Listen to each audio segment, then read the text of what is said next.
Nous sommes à Sophia Antipolis, le pôle technologique de la Riviera française, à quelques kilomètres de Nice et de Cannes.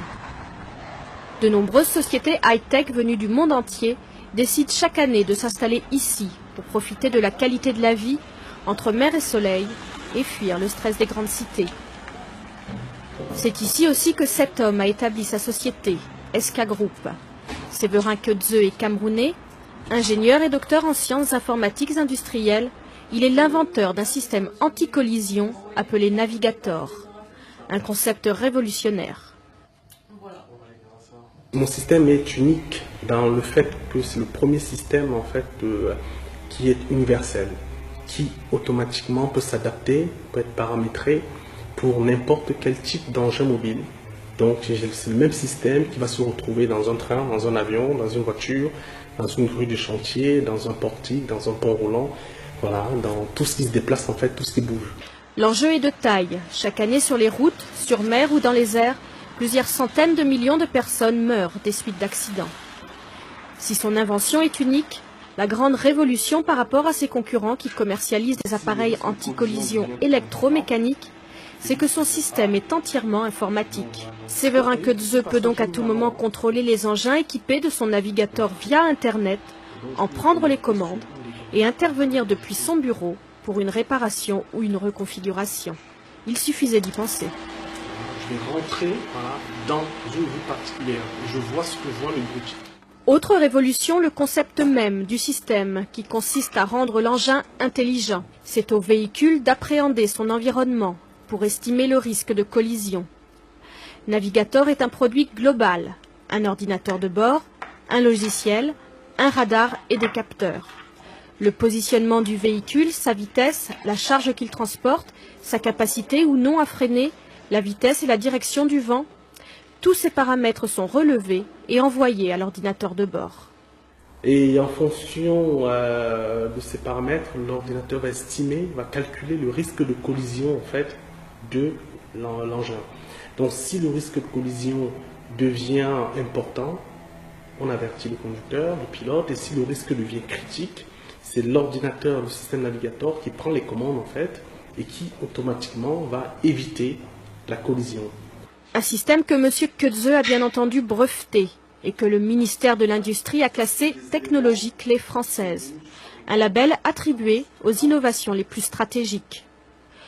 Tout a commencé en 1990. Séverin Keutze est élève ingénieur et sa thèse de doctorat porte sur les problèmes de collision. C'est en approfondissant ce travail qu'il met au point le Navigator. En 1991, il remporte le premier prix national de l'innovation et de l'invention décerné par l'ANVAR, devant Matra et Air France. Le leader de la grue en France s'intéresse alors à son concept et le subventionne pour lancer sa production. Il crée son entreprise et petit à petit, il démontre l'avance de sa technologie. 15 ans plus tard, le système a bien évolué. Il intègre toutes les fonctions nécessaires à la bonne conduite et à la sécurité des grues sur un chantier. Le produit est reconnu, reste à le vendre. Pas si facile quand on est un patron noir dans un secteur high-tech. On dit souvent le grand black est passé. Donc c'est un atout fondamental en termes de marketing. Ça veut dire que j'ai peu d'efforts à faire pour être connu. Le mauvais côté de la chose, et ça je le dis avec toute franchise, nous sommes dans une société où l'inconscient collectif a beaucoup d'a priori. C'est pas le noir qui va nous apprendre, qui va porter la technologie, qui va nous former, qui va nous expliquer en fait comment est-ce qu'on doit mener à mieux notre travail, notre métier. Donc je suis de temps en temps bien sûr confronté à ce genre d'a priori. Des a priori qui l'ont quand même mené, lui et sa femme, jusqu'en garde à vue. La police française le suspectant de n'être pas l'inventeur de son système Navigator. Une affaire qui s'est fort heureusement bien terminée et qui ne lui a pas brisé les ailes. Séverin Keutze a de l'ambition et il se peut bien qu'elle profite rapidement à son pays. Dès cette année, il souhaite installer une antenne de sa société SK Group au Cameroun pour y implanter son pôle call center. Car si ses découvertes ont poussé la France à lui donner la nationalité, près de 25 ans après son départ, son cœur reste malgré tout à Yaoundé.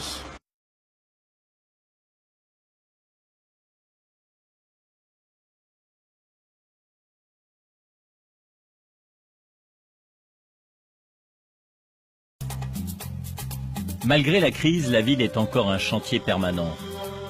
Le sable du désert disparaît sous les tours. Nulle part ailleurs on ne construit aussi vite. Dubaï reste la ville de la démesure. Le plus grand hôtel du monde, l'hôtel Atlantis, a été construit en moins de 2 ans. Le Burj El Arab, cet hôtel en forme de voile, est plus haut que la tour Eiffel. C'est sur le chantier d'un futur hôtel que nous rencontrons un ingénieur français, Séverin Quezeux. Originaire de Strasbourg, il passe désormais sa vie sur les chantiers de Dubaï. Sur le chantier d'un futur hôtel que nous rencontrons un ingénieur français, Séverin Quezeux. Originaire de Strasbourg, il passe désormais sa vie sur les chantiers de Dubaï. Car c'est un spécialiste des grues.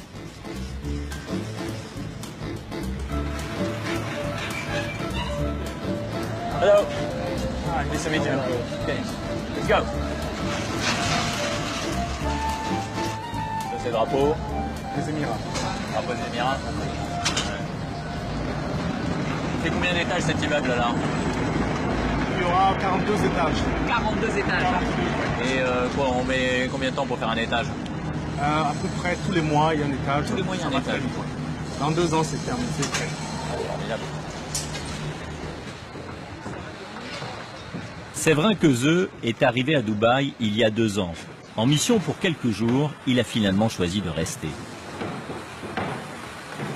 Car cet informaticien est fasciné depuis toujours par les grues. Et l'Émirat est bel et bien leur royaume.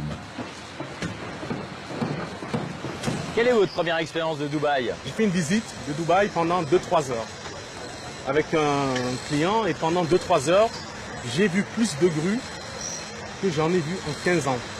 C'était complètement effroyable. C'était un chantier, la ville était un chantier dans le nature. C'était en quelle année? 2007, fin 2006, début 2007. Il y avait combien de grues à l'époque? À l'époque, on était déjà aux alentours de 15-20 000 grues déjà. Contre 6 000 aujourd'hui en activité en France, hein, c'est ça? Oui, tout à fait. Et aujourd'hui, sur Dubaï, nous avons à peu près 30 000 grues actuellement dans les Émirats. 30 000 actuellement. On peut monter là-haut? Vous m'expliquez un peu mieux ce qui se passe? Oui, bien sûr, bien sûr.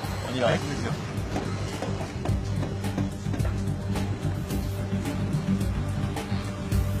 Séverin a inventé un logiciel anti-collision pour les grues, une invention peu commercialisée en Europe, mais qui trouve ici sa véritable utilité, car elle sauve des vies.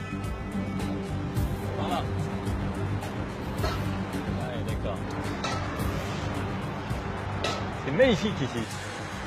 C'est tout le mérite du logiciel que vous avez mis au point, c'est justement de contrôler les mouvements des grues, Oui, les harmoniser, les coordonner pour éviter les collisions. exactement. Nous contrôlons, on harmonise tous les mouvements en 3 dimensions dans l'espace Ouais. afin d'éviter tout risque de rapprochement en Ouais. deçà de 2 mètres de distance de sécurité. Voilà, que ce soit en hauteur ou de façon horizontale, voilà, dans l'espace. Et vous avez le souvenir d'une collision entre 2 grues qui ait fait des morts ici? Oui, bien sûr. Alors là, on est en train de tourner là. Hein. Pas de risque de Ouais. collision. Voilà, le système sécurise tout. Séverin, lui, n'est pas prêt de repartir. Il lui reste à sécuriser plus de 90% des grues de Dubaï. Pour le convaincre de rester, l'Émirat lui a offert un bout de paradis. Il vit sur la mer, dans une île artificielle qui porte bien son nom, de Palme. Encore un projet fou, devenu réalité. C'est la première des palmes hein, en partant de la côte. Hein. Oui, c'est la toute première, la A.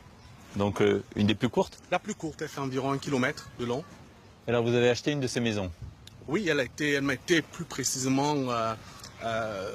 offerte par mes partenaires qui m'ont invité gracieusement dans ce pays afin d'utiliser ma technologie Navigator pour sécuriser les grues de ce Mais donc vous êtes propriétaire, locataire, comment ça se passe? Ah oui, d'accord. Mais vous profitez vraiment de... Enfin, la mer, c'est un canal, en fait. Hein. Vous en profitez vraiment? Vous vivez sur l'eau un peu? Ah oui, ici, on s'y baigne fréquemment. On va visiter des amis en kayak. Ah bon? On est kayak, tout à fait. On vit pas mal sur l'eau aussi. C'est assez intéressant. Et ça, c'est votre maison, hein, c'est ça? Oui, c'est chez moi, oui. Ah, j'aperçois votre petite famille, là, sur le balcon. Bienvenue. Bonjour. Bonjour les filles, bonjour Cathy, comment allez-vous? Bonjour, très bien, merci. Comment vous définiriez cette ville de Dubaï? C'est une ville c'est une ville qui, en fait, je pense que c'est comme un peu dans un rêve. Ils ont pris c'est des gens qui ont effectivement donc eu beaucoup d'argent donc par le pétrole notamment. Et ils ont voyagé, ils se sont entourés de personnes importantes pour en fait prendre le meilleur de chaque continent. Tout ce qui existe dans le monde se trouve à Dubaï. Oui, il y a les shopping centers. Là, à mon avis, le pauvre, il doit la sentir passer. Hein. La note à la fin du mois, non? C'est vrai, mais il n'y a pas que ça. Toutes les activités qu'on trouve partout dans le monde se trouvent ici. On peut aller skier si on a envie. Donc vous vous sentez capable de vivre ici pendant des années, voire une partie de votre vie? Pourquoi pas?